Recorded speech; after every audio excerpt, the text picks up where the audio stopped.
भारत सरकार के अधीन जितने भी लगभग 70 लाख के आसपास जो है पेंशनर्स हैं और जितने भी कर्मचारी हैं जो भविष्य में रिटायर भी होने वाले हैं, कि नियम भी है कि जितने भी कर्मचारी अगर ज्वाइन किए हैं तो किसी न किसी दिन रिटायर तो होंगे।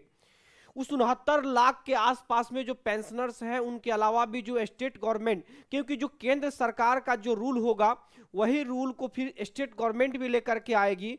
तो उसके अलावा लगभग मैं अगर कैलकुलेशन करें तो पूरे भारत में स्टेट गवर्नमेंट और सेंट्रल गवर्नमेंट को मिला करके लगभग जो है 1.5 करोड़ के आसपास में जो पेंशनर्स हैं, आज उनके लिए एक बहुत खुशखबरी है। तो आज हमारे वीडियो छोड़ के आप नहीं जाएंगे, वीडियो को अंत तक बने रहेंगे। और हमारे चैनल पे आज आप नए हैं तो आप अपना आशीर्वाद जरूर दीजिएगा और मेरे चैनल को सब्सक्राइब जरूर कीजिएगा। और ये हर उन पेंशनर तक एक खबर फैला दीजिए, वहां तक शेयर कर दीजिए कि उन तक ये सारी चीजें आप पहुंचनी चाहिए। तो ये सवाल क्या है, एक्चुअल में है क्या, ये तीन सभी बिंदुओं पे चर्चा करने जा रहे हैं।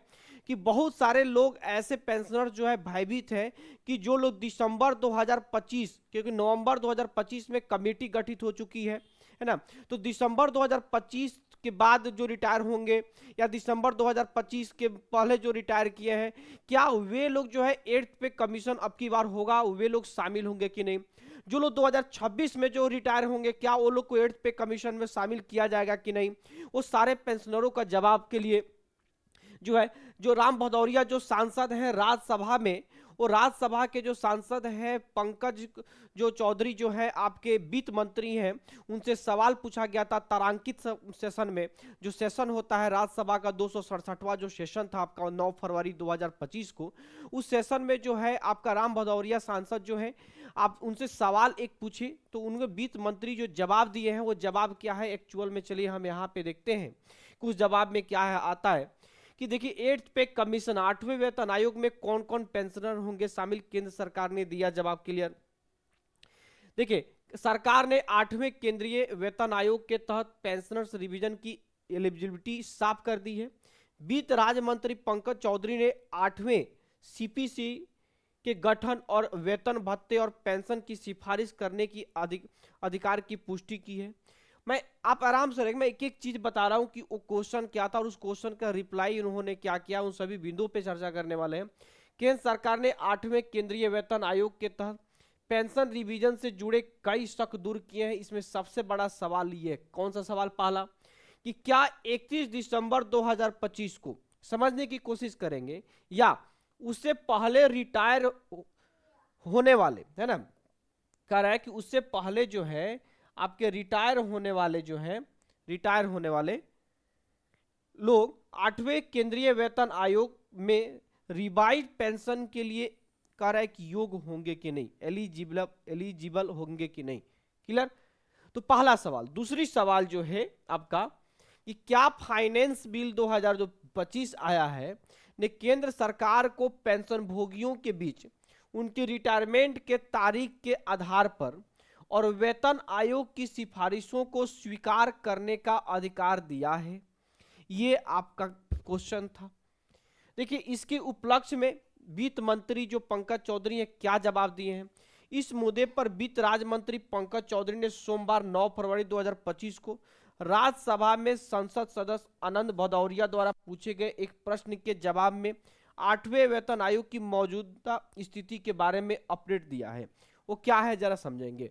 इनका सवाल क्या था आनंद भदौरिया का, कि क्या फाइनेंस बिल सरकार को पेंशन भोगियों के रिटायरमेंट की तारीख के आधार पर उनमें अंतर करने और पे कमीशन की सिफारिशों को मानने का अधिकार देता है।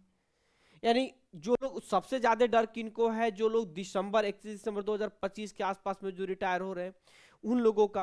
तो बहुत सारे लोगों का ये आपका संशय है, भय है कि क्या फाइनेंस बिल सरकार को पेंशन भोगियों के रिटायरमेंट की तारीख के आधार पर उनमें अंतर करने और पे कमीशन की सिफारिशों को मानने का अधिकार देता है।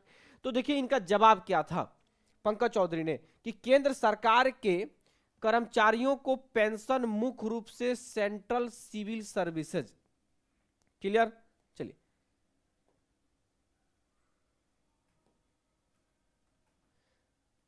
ठीक है, देखेंगे।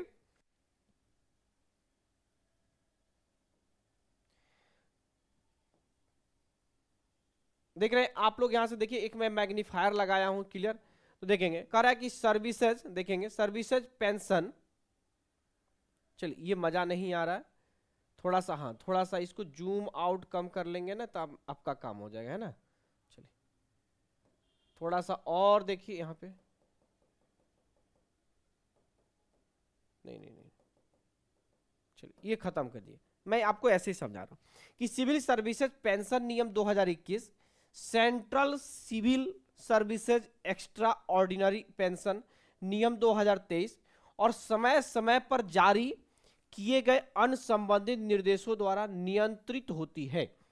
उन्होंने बताया कि पेंशन में संशोधन केंद्र द्वारा जारी समान आदेशों के माध्यम से लागू किए जाते हैं और मुख्य रूप से पे कमीशन की सिफारिशों को स्वीकार किए जाने के बाद उन्हें लागू करने के लिए ऐसे बदलाव फाइनेंस बिल 2025 से अपने आप नहीं होते हैं। यानी उन्होंने सीधे कह दिया कि फाइनेंस बिल जो 2025 है उसके तहत नहीं होता है। जो पेंशन के लिए अलग अलग जो कानून बने हैं, जैसे 2021 में सेंट्रल सिविल सर्विसेज का जो नियम बना है 2023 में, और अलग अलग भी जो नियम बने हैं उसी के अनुसार आपका पेंशन तय होता है। दूसरा चीज इन्होंने कह दिया है कि जो 8th पे कमीशन की जो सिफारिश जब आएंगी, जो लागू होंगी, उसके हिसाब से भी जो आपका जो है ये पेंशन आपका तय होगा। इसमें फाइनेंस बिल 2025 से इसका कोई रिलेशन नहीं है, क्लियर। चलिए अगला सवाल है, अगला देखेंगे सवाल नंबर 2, क्या फाइनेंस एक्ट 2025 मौजूदा सेंट्रल सिविल सर्विसेज के नियमों को मान्य करता है। यानी जो फाइनेंस बिल चूंकि चेंज हुआ था, आप याद कीजिए 2025 में जो है फाइनेंस बिल बहुत सारे उसमें बदलाव किया गया था। तो फाइनेंस बिल जो 2025 है, तो कह रहा है कि क्या मौजूदा सेंट्रल सिविल सर्विसेज का जो नियम आया है 2023 में, क्या नियमों को मान्य करता है। तो चौधरी ने कहा कि सेंट्रल पे कमीशन विशेषज्ञ निकाय होने के नाते सरकार जो सरकारी कर्मचारियों की अलग अलग श्रेणियों के लिए अलग अलग वेतनमान, भत्ते और पेंशन की सिफारिश करते हैं। चौधरी ने कहा कि फाइनेंस एक्ट 2025 के पार्ट 4 में ने मौजूदा सेंट्रल सिविल सर्विस पेंशन नियमों और भारत के कंसोलिडेटेड फंड से पेंशन देनदारियों को पूरा करने की सिद्धांतों को मान्य किया है और यह मौजूदा सिविल या डिफेंस पेंशन में कोई बदलाव नहीं करता है। यानी सीधे सीधे उन्होंने कहा कि फाइनेंस बिल से जो है इस पे कोई परिवर्तन नहीं होने वाला है, कोई डरने की जरूरत नहीं है। जो भी नियम पहले से है उसी नियम के तहत सारी चीजें आपकी होने वाली है। अगला है, क्या 31 दिसंबर से पहले रिटायर होने वाले को रिवाइज पेंशन मिलेगी। सबसे बड़ा जो सवाल है अभी तक का, सबसे बड़ा जो सवाल है अभी तक का, कि इसके जवाब में मंत्री ने कहा कि पेंशन में बदलाव देखिएगा वैधानिक नियमों के मुताबिक और पे कमीशन की सिफारिशों को स्वीकार करने के बाद जारी किए गए समान आदेशों के माध्यम से किए जाते हैं, समान माध्यम से किए जाते हैं। यानी कह रहा है कि इनको मिलेगा कि नहीं। तो 8th पे की जो सिफारिशें होंगी, सरकार का जो पेंशन का पहले से जो नियम चला आ रहा है वो नियम क्या कहता है उसके हिसाब से होगा। ऐसा नहीं है कि आपका 8th पे के हिसाब से आपका सारी चीजें लागू होगा। क्या वेतन आयोग ने काम करना शुरू कर दिया है। तो चौधरी ने कहते हैं कि सरकार ने 3 नवंबर 2025 को प्रस्ताव के जरिए 8वें केंद्रीय वेतन आयोग के गठन के साथ साथ उसकी कार्य शर्तों को टीओआर टर्म्स ऑफ रेफरेंस को पहले ही नोटिफाई कर दिया है। आयोग अपने गठन के 18 महीनों के भीतर अपनी सिफारिशें देगा। वेतन आयोग ने अपनी आधिकारिक वेबसाइट लॉन्च भी कर दिया है, आधिकारिक वेबसाइट लॉन्च हो गई। इससे जुड़े लोगों से स्ट्रक्चर्ड फीडबैक लेना शुरू कर दिया है। बता दें ये केंद्र सरकार के कर्मचारियों और पेंशन भोगियों के लिए वेतन, पेंशन और भत्तों की समीक्षा की प्रक्रिया में एक महत्वपूर्ण कदम है। आयोग के मुताबिक माई जीओवी पोर्टल पर होस्ट किए गए एक स्ट्रक्चर्ड प्रश्नावली के माध्यम से इनपुट लिए जा रहे हैं। इस कदम के उद्देश्य सिफारिशों को अंतिम रूप देने पहले फीडबैक इकट्ठा करना है। देखिए आपका जो इसमें जो माई जीओवी जो है, माई जीओवी 8th पे कमीशन का एक वेबसाइट लॉन्च किया गया है और वहाँ पे क्वेश्चनायर चल रहा है, यानी प्रश्न, उसमें लगभग 18 जो सवाल है उन सवालों को जवाब देना है, आपसे फीडबैक लेना है सभी कर्मचारियों। तो आप सभी कर्मचारी सिविल पेंशनर से यही गुजारिश है कि आप वहाँ जाइए, लॉगिन कीजिए उस वेबसाइट पे कैसे करना है मैं उस पे भी एक बहुत जल्द वीडियो बनाने वाला हूँ। कल पर मैंने कल परसों 1-2 दिन के अंदर में उस पे वीडियो लेकर कैसे उस पे फीडबैक देंगे, कैसे उस 18 सवालों का जवाब देंगे, क्योंकि उसमें जितने भी फीडबैक देंगे, जितने ही सवाल दे, कहीं कि आपकी बाहुबल बनेगी वहाँ पे, क्योंकि लोकतंत्र में बहुमत की ही चलती है, इस बात को हमेशा ध्यान रखेंगे। यदि आप सोचेंगे कि हम घर बैठे हम वीडियो को देख रहे हैं और घर बैठे ही सारी चीज़ों को सोच रहे हैं और हमको भैया 8th पे कमीशन में फिटमेंट फैक्टर इतना मिल जाए, सभी पेंशनर को शामिल कर लिया जाए, तो ऐसा कभी गवर्नमेंट नहीं करेगी। तो कहीं ना कहीं अपनी बहुमत आपको बतानी पड़ेगी। फीडबैक में जा करके करोड़ों फीडबैक दीजिए। करोड़ों जब फीडबैक जब होंगे तो सरकार सोचने के लिए मजबूर हो जाएगी कि जितने भी कर्मचारी हैं, जितने भी मेरे भाई पेंशनर हैं, वो सभी के सभी अवेयर हैं, जागरूक हैं। और जब जागरूक हैं तो नहीं देंगे भैया, तो भैया वोट बैंक की राजनीति तो है ना। तो ये सारी चीजें यहाँ पे चीजें आपको समझनी होगी।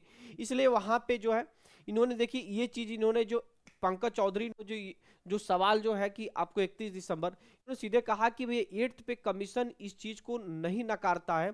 हाँ, जो पेंशन का जो रूल कहता है उस रूल के बाद 8th पे कमीशन की जब सिफारिश लागू हो जाएगी उसके बाद ये सोचा जाएगा कि आपका पेंशन का रूल क्या कहता है, और जो पेंशन का रूल कहेगा कि हम लोग उसको नहीं नकारते, पहले से जो पेंशन के रूल बने हुए हैं उसी पेंशन रूल अगर कहेगा कि भैया 31 दिसंबर तक जितने पेंशनर्स हैं उनको लेना है तो लिया जाएगा, अगर नहीं कहता है तो फिर उस पर विचार किया जाएगा। सरकार इसके लिए उसको ऐसा नहीं है कि 8th पे कमीशन में ऐसी कोई प्रावधान ला देगी कि नहीं उसमें नहीं किया जाएगा। 8th पे कमीशन इसमें कोई प्रावधान नहीं, जो पहले से जो रूल चले आ रहे हैं उसी रूल के तहत ये सारी चीजें होने वाली है। तो यही सारी चीजें था, आपके राज्यसभा सांसद के द्वारा यही सवाल पूछा गया था और आपके राज्य वित्त मंत्री जो पंकज चौधरी यही रिप्लाई किए थे।